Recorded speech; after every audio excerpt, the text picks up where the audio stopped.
Thank you very much. Ladies and gentlemen, good evening. Thank you for coming to this meeting. I was elected as a colonel on May 2012. Over 300 people was at the meeting that have elected me as the first woman colonel. I was working along for over 7 months, but when I see that Mr. Sterling don't decide to come out, we take him all over the country. We take him to Kingston, we take him all over, and he still stand as a lamb. So I said, I won't be bothered because they can't have two colonels to work in the same community. So for 6 long here, I am selected as a colonel and still not working. The paramount chief hear about me, and thanks be to God, God sent Moses to rescue out of the Red Sea. Thank you very much.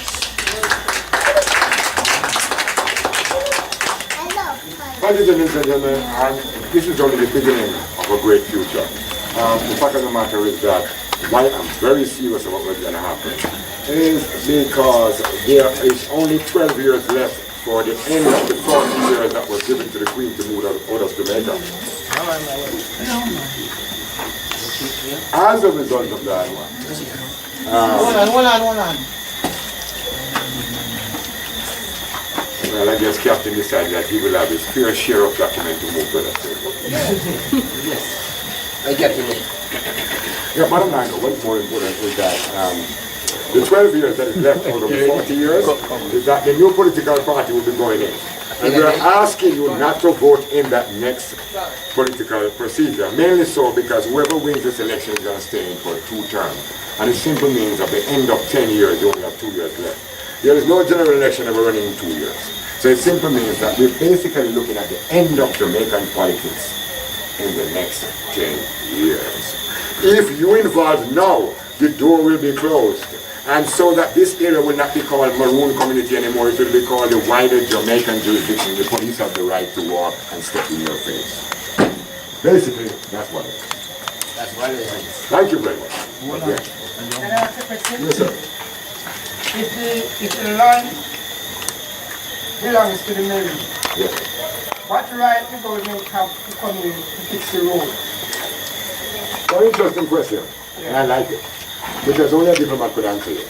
Funny enough is that while it is known that the areas under the Maroon Treaty should not be entered by colonial government, the fact that we at least them the land to set up their government, on the documentation says that when the Jamaican government is distributing benefits and development for all their people, that we too also have the right. Very diplomatic.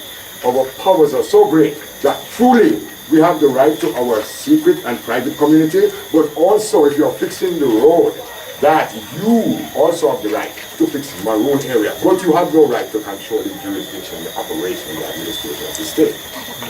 See? Because you got the land from me. So the part of the law that answers your question, it says that you who comes in, your development should not pass mine. Unfortunately, it is so today. But it is our right to live our development, vice versa. Does it answer your question, sir, anymore? You understand? Thank you very much. Break it down. Any other questions, sir? You understand? Break it down for a minute. You understand? Classic? Chief, Any what, eh? you could break it down You for a understand? All right, break it down some more. if I was Break to it down break it down, put it this way. on the pause we have our I should, right. I hear that in a nutshell. The bottom line, all right, I'll give you another example. If all of Jamaica right now is under hurricane, and let's say up here is not moving, and down there we're having a tsunami, people dying like hell, whoever overseas decided to distribute food in Jamaica, like normally in these situations, you have helicopters dropping food and so on. Do you know that when the helicopter comes to Jamaica after 10,000 people is killed, that no one in Jamaica will open up one of those milk or open one of those cake unless even one of the Maroon community? When I read it in law, but I've never seen it. And then when I heard it was one day, I listened to the radio. And the man says, what is happening? 65 minutes past, blah, blah, blah. And he says, what is happening down there in the country called whatever, Kabul? And he says, well, the truth is that right now, the area that is most hit is about 75 miles away from the airport. Now listen to the report. And he says, now United Nations will be coming in the next 20 minutes. But Howard, you know something I have to tell you?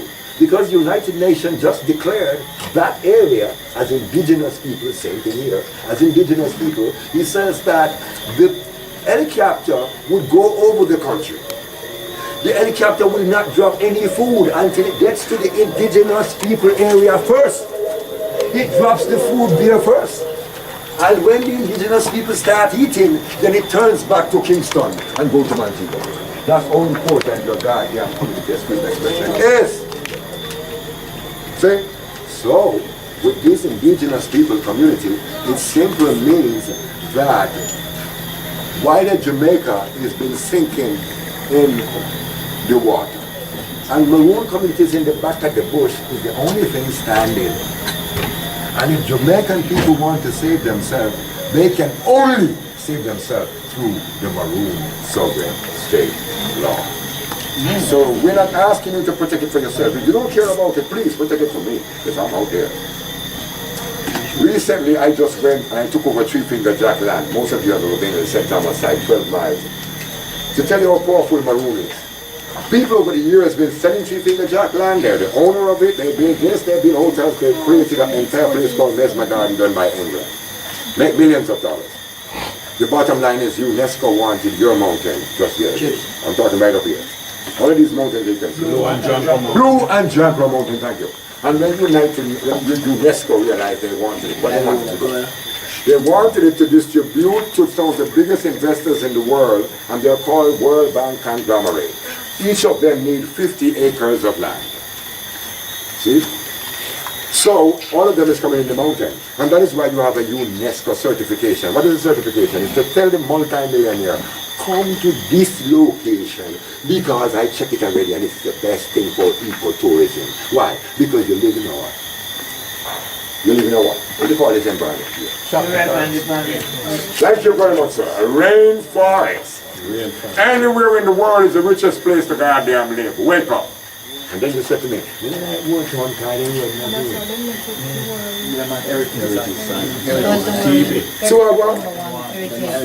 so come tell me, say, you know, about the big shoes and things. Because they're not Ghana, when they have more sense than we, it's split as they have gone. And one of my associates here, I've been to Ghana. It would be unfortunate, it would be only balancing for her to step forward. And just, she's out here. She's somewhere around here. She's out here. She's out. Listed. Miss Abrams. Yes, sir. In the name of God, come and tell the people in one sentence and tell them, barefoot people who wear them to a dirty can run government. Tell them what you saw in Ghana. In terms of? The simple people that look like them run multi-million-dollar business in Ghana, where Maroon comes from. Yes, and if you go into... Sorry. She has been into those communities. She has talked to the paramount chief over there and all that kind of stuff. She is with the paramount chief. Turn your face to the light, of course. Yeah. And tell us how poor people look over there that really have power with the home of Maroon in Ghana. They're not pretty and just... Will explain those two things? Yeah. Okay, well, when you, I must tell you that when the first time I went, and when I came off the plane in Accra, I was very disappointed because Accra looked like North America. It looked like in Toronto. In terms of the buildings and that, you know. Well, the houses were big. And I remember I said, my God, why black people love make big house for? You know. And but as I said, in Accra itself, all of them skyscrapers and you know, all the modernity that you find in North America, that is where you find it. When you go now down to Kumasi, which is, yes, Kumasi, that is Ashanti, for Nana says not Ashanti, Asante territory. Yes. And then when you look in, because in Accra, a lot of the people wear Western clothes. But when you head into Accra, look at Western clothes. Babylon. Those like these. These are Sorry, may I interject? Kumasi, that's where Nani came from. lady talk. Where Nani come from Kumasi. Yes, So it was like, that is, as I say, Ashanti territory. Ashanti territory. And when you go in, right away you notice the difference. Because you don't have the kind of, Booking. you know, when you walk in there, it's like you walk into, you know, more like if you were to walk into Portland or into St. Thomas and that kind of stuff. In that there are trees, you know, and all that kind. You're in a community, not just buildings, like when you go town, you know, place hot like hell because they chop down all of the trees. There, you know, the trees are there, and all, well, it is the cultural capital of Ghana. So all of the culture is there, you know, and the people are still wearing their traditional clothes, the men in their men's cloth, which is 6 yards of material that you wrap around you, right? And the ladies, of course, wearing their traditional dresses. The businesses are owned by, you know, these African people, Ghanaians, Ashanti people. In Accra, when you go down there, you find a lot of Syrians, and I would imagine a lot of Chinese as well, that they are the ones that own the building. So really the heartbeat of, you know, of Ghana is really the Ashanti Kingdom, which is of course Kumasi. And you know, it's a big, when you go, well in Ghana itself, but when you go into Kumasi, it's almost every second person you see is like you know them, because they look just like you. and the designs of the house are the same thing, and all the grills look like you sit right in Jamaica. You know, I remember when I lived in Canada, the Ghanaians used to come up to me and begin talking in Sri. And I'd say, I'm sorry, I don't understand. And I said, oh, sorry, I thought you were Ghanaian. No, well, when you go, when I went into Ghana itself, this is where I was amazed, because people would come up to me and, you know, I said, I don't understand, I'm with whether the chief or whomever. And until they say, no, she's from Jamaica, they don't believe, and then say, oh, sorry, so I thought you were a Ghanaian, you know. And the interesting thing was when the paramount chief from Asin Manso, well, you know, when he came here, and he and his son Yao, and I noticed the same thing with them. They're walking around, and then suddenly I hear Yao say, oh, I thought he saw one of his friends. Because it's the same, you know, it's the same thing when I went there. I'm looking and, you know, wanting to know how she reached up here. Then I realized that it's not your friend. So we, you know, it's like carbon copies. And so it really tells us that we are one people. I remember when the paramount chief came up here and spoke with Colonel Harris at the time, you know, and let me tell you, even after that, when I go back to Ghana, the paramount chief, you know, he's commenting, Nana Imchi, and saying, you know, it's amazing, can't believe it, that he could actually be talking with somebody in Jamaica after how many hundred years. He's talking to me too. 500 years!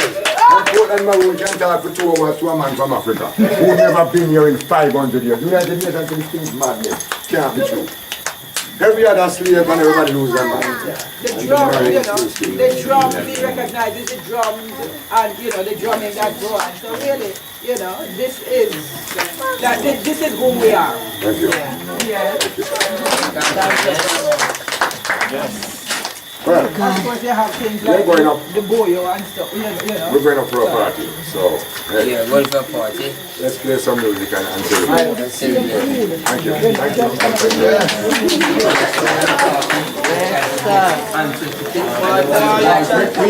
And